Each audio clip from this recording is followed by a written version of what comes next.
चलो देखते हैं ये घड़ी मुझे और कितने पीछे ले जा सकती है।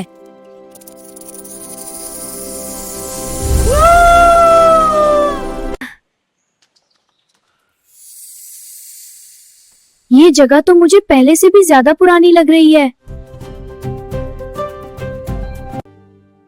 ये लोग तो बहुत पुराने जमाने के लग रहे हैं।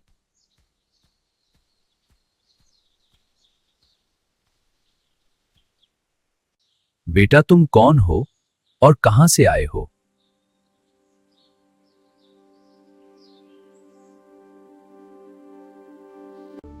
हजरत, मैंने तो अपनी घड़ी को पीछे घुमाया था और अचानक यहाँ पहुंच गया।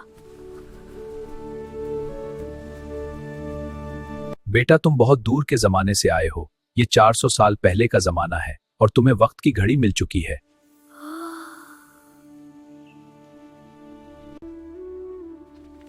हम दीन अकबरी के खिलाफ जिहाद करेंगे और दीन इस्लाम की हिफाजत करेंगे। हिंदुस्तान उस वक्त एक बहुत बड़े फितने का शिकार हो चुका है।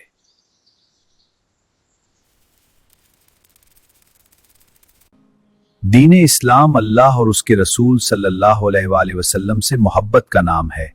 इसमें किसी और दीन को शामिल नहीं किया जा सकता। ये घड़ी फिर से चमकने क्यों लगी है?